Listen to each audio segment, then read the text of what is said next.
Boom. That's not just brute force. That's Danny Garcia, dissecting opponents with timing so sharp it looks like destiny. That left hook, it doesn't just land, it detonates. He sees the angle, reads the mistake, and strikes with clinical, ruthless precision. Footwork, patience, ring IQ. He doesn't just brawl, he hunts. One move ahead, 2 steps calmer, always ready to end the night early. And when the gloves come off, that power moves different. It hums down the streets in custom rides, flashes through diamond-encrusted watches, and echoes inside a lifestyle earned through war. His home, his trophies, his millions, they weren't handed to him. They were fought for. As of 2025, his net worth is estimated to be around $8 million. A 2-division world champ. Still slick, still dangerous. So before we dive in, make sure to smash that like button, subscribe to the channel, and turn on the notification bell so you never miss an inside look at the lives of the world's biggest sports stars. Now let's get into it. March 20th, 1988, North Philadelphia. In a neighborhood where the line between survival and success is razor thin, a boy named Danny Óscar Garcia was born. The son of Puerto Rican immigrants, he was destined to carry more than just a pair of gloves into the ring. He carried legacy, pride, and the weight of a culture hungry for its next icon. It was his father, Ángel Garcia, a former boxer himself, who lit the fuse. By 10 years old, Danny was in the Harrowgate Boxing Club, small for his age, but burning with something bigger than size: obsession. That obsession would carry him through 120 amateur fights, a 2006 U.S. National Championship, and into the unforgiving world of professional boxing. And once he stepped through those ropes, he made sure the world remembered his name. With a powerful, almost poetic counter left hook, he started knocking down opponents and knocking on the door of greatness. In 2012, he burst into global stardom when he stunned Amir Khan with a thunderous third-round knockdown and finished him off in the 4th, unifying the WBA, WBC, and the ring light welterweight titles in a single night. That victory didn't just put him on a map, it carved his name into the walls of boxing history. Between 2012 and 2015, he reigned as the undisputed force at 140 pounds, defending his unified titles against elite fighters. Then, he moved up in weight, where the challenge was fiercer and the lights even brighter. In 2016, he captured the WBC Welterweight Championship, proving he could conquer more than one division. And even in defeat, like his razor-thin loss to Keith Thurman, he showed resilience, heart, and skill that kept him firmly among the elite. His hand speed? Still lightning. His timing? Still lethal. But what drives a man who's already conquered 2 divisions and proven everyone wrong? That answer lies deeper in the man behind the gloves. His amateur career was a baptism by fire. He faced the nation's toughest young prospects, racking up 107 wins and only 13 losses.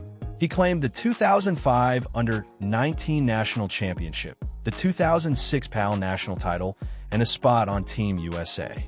But while others saw medals, Danny saw something else: pressure. Every punch thrown at him in those years wasn't just a shot at a win.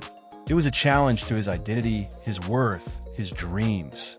By the time he turned pro in 2007, Danny Garcia wasn't just a kid with fast hands. He was a weapon forged in Philadelphia's boxing crucible. That November, at the Borgata Casino in Atlantic City, he made his debut. The opponent was Mike Denby. The night was cold, the crowd half interested. But Danny? He was heat and hunger bottled up in a 19-year-old body. Denby barely made it through the first round. A few sharp right hands and a violent right-left combo later, he was done. Garcia didn't just win, he arrived. Over the next few years, he carved a quiet but deadly path through the super lightweight division. Jesus Villarreal, Marlo Cortez, Charles Wade, they all fell. And they all fell the same way. Confused, stunned, and sprawled on the canvas. Victims of a left hook that was fast becoming Danny's signature. It wasn't just powerful, it was surgical. Timed to perfection. It was the kind of punch that made people whisper after a fight. Did you see that? By 2008, Garcia was no longer a prospect. he was a threat. He began stacking up wins against tougher names: Julio Gamboa, Mike Arnautis, Ashley Theophane, Nate Campbell. These were veterans, men who'd been to the edge and back. But against him, their experience wasn't enough. He fought with a chip on his shoulder, as if every round was personal. Every jab was a message. Then came the moment that changed everything. March 24th, 2012. Houston, Texas. Garcia stood across from Mexican legend Erik Morales, a four-division world champion. The WBC super lightweight belt was on the line. Morales came in heavy, 2 pounds over the limit, stripped before the first bell. But that didn't matter to Danny. He wasn't fighting for a belt. He was fighting for validation, for the torch. Morales started strong, even bloodied Garcia's nose. But Danny didn't break. He adjusted, took control. Then, in the 11th round, he dropped Morales with a brutal counter. The decision was unanimous. The message was louder. A new king had arrived. Just 4 months later, Garcia faced Amir Khan, a fight that would define his career. Khan was the favorite. Slick, fast, Olympic pedigree, but he was unshaken. He knew what he had, knew what was waiting. In the 3rd round, he found it. One perfect left hook as Khan rushed in, and suddenly the script flipped. Khan went down hard, got up on rubber legs, and was dropped again. In the 4th, Danny closed the show. That was the night the world stopped doubting him. From there, the legend only grew. He knocked out Morales in their rematch with a left hook that nearly sent the veteran spinning out of the ring. He outpointed Zab Judah in a Brooklyn firefight, dropped him in the 8th, and silenced another doubter. Then came Lucas Mathis, the feared Argentine knockout artist. Most thought Danny wouldn't survive. But under the bright lights of the Mayweather-Canelo undercard, Garcia delivered a boxing masterclass. Even with a swollen eye, he stayed composed, dropped Mathis in the 11th, and walked out with the belt still his. That stretch, from 2012 to 2013, was Garcia at his apex. Unified world champion, undefeated, feared, and at long last respected. But boxing isn't a straight line, and even kings get questioned. In 2014, Garcia took a controversial majority decision over Mauricio Herrera in Puerto Rico. Many thought he lost. A mismatch with Rod Salka followed. Garcia knocked him out in 2, but fans criticized the bout. Then came Lamont Peterson, a fight that turned into a tactical chess match. Garcia edged it, but once again, people murmured, "Is he slipping?" So, he did what champions do. He looked for a new mountain. In 2015, Garcia moved up to welterweight. First up, Paulie Malignaggi, a veteran with tricks and a tough chin. Garcia dismantled him over 9 rounds. Then came Robert Guerrero in early 2016. The stakes were high, the vacant WBC welterweight title on the line. Garcia boxed smart, mixed precision with power, and walked out with gold on his waist once more. But the toughest battles were still ahead. March 4th, 2017, Garcia versus Thurman, a unification bout, the kind of fight that cements legacies. Both men undefeated, both holding a piece of the welterweight crown. What followed was a tactical war. Fast hands, sharp counters, momentum shifts. When it ended, the judges gave it to Thurman by split decision. Even in defeat, he remained elite. He rebounded by stopping Brandon Rios in 2018, but his next title shot, against Sean Porter, ended in another close loss. Another war. Another reminder that at this level, inches decide everything. He fought again in 2020 against the pound-for-pound great Errol Spence Jr. once again. Garcia stood tall, but Spence was sharper, more active.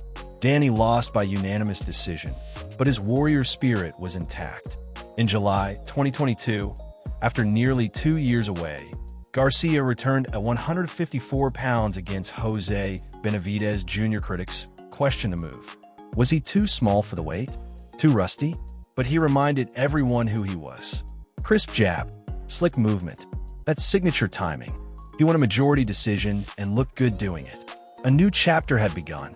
Then came what would be his final title shot, a chance at middleweight gold against Arislani Lara in 2024. Danny gave it everything, but Lara's southpaw style and ring generalship proved too much. After 9 grueling rounds, Garcia's corner stopped the fight. Today, the numbers are set in stone. Former unified super lightweight champion, former welterweight champion, victories over legends, and a left hook that will be studied for decades. But now, the gloves are nearly off. The roar of the crowd has softened. So, the question becomes, what does a fighter do when the fight is over? That's the next chapter. And knowing Danny Garcia, it might just be his most surprising yet. Behind the lights, beyond the roaring crowds, and away from the thunder of fists hitting flesh. Who is a fighter when the world isn't watching? For Danny Garcia, the answer lies not in the titles he's won, but in the world he built when no one was looking. A world grounded in love, anchored in purpose, and driven by something deeper than fame, legacy. At the center of that world is Erica Mendez. More than just his partner, Erica is the steady hand that held him down through chaos, the quiet force beside the warrior. With a soul that blends music, nursing, and entrepreneurship, she brought her own kind of fight into their life, a determination that matched Danny's punch for punch. Together, they found balance in the storm, and from their bond came their greatest joy, a daughter named Philly Swift Garcia. Her name, a bold echo of her father's journey, carried the weight of heritage and the rhythm of the city that made him. Danny Garcia lives the kind of life that reminds you just how far sheer willpower can take a man. His lifestyle today isn't just about luxury. It's a celebration of triumph, a living monument to the battles he's endured and conquered. Tucked away in the heart of his hometown is a $1.5 million mansion that speaks without saying a word. Every sleek surface, every high-end finish tells a story of battles fought and won, not just in the ring, but in life. It's more than a house. It's a trophy he lives in.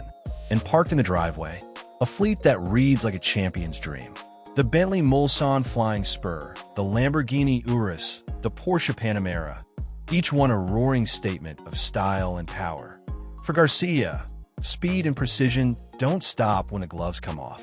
But beyond the flash of engines and shine of chrome, his lifestyle is built on layers of smart moves.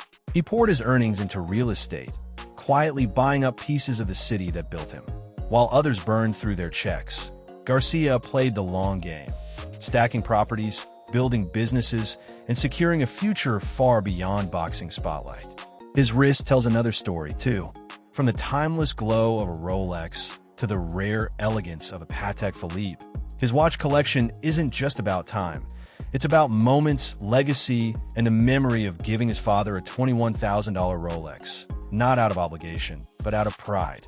Diamond chains, designer clothes, rare sneakers, and personalized boxing memorabilia. They're all part of the canvas. But none of it came easy. Every luxury is stitched with sacrifice, and every jewel hard-won. The relentless drive that turned him into a world champion became the fuel for his next chapter. He launched Danny Garcia Promotions to help rising fighters chase their own dreams. He invested smartly in real estate, stacking bricks in the same Philly streets that raised him, owning not just property, but pride. Then came the DSG Barbershop. More than a business, it became a symbol, a place where athletes and artists come for a cut, but leave with a piece of the champion story. And with DSG Apparel, Danny turned his fight-born fashion into a streetwear brand that embodied style, struggle, and survival. But perhaps the most powerful punches he ever threw were the ones no one saw: his work in the community. From funding youth boxing programs to supporting students with scholarships, Garcia gave his heart back to the city that shaped him. His impact reached beyond the ropes, into classrooms, gyms, and homes. Still, one question hangs in the air like the final bell. When a man has fought so hard, built so much, and given everything, how does he know when it's finally time to let go? Before you go, don't miss out on exclusive perks. Click the link in the description to become a channel member and enjoy awesome benefits, like suggesting future video topics, getting early access to new content 48 hours before anyone else, and much more. Your support means the world and helps us keep bringing you the stories you love. If you enjoyed this video, hit that like button, drop a comment, and subscribe for more amazing content. And while you're here, why not check out our deep dive into Teofimo Lopez's video? Trust me, you won't want to miss it. Thanks for watching, and we'll see you in the next one.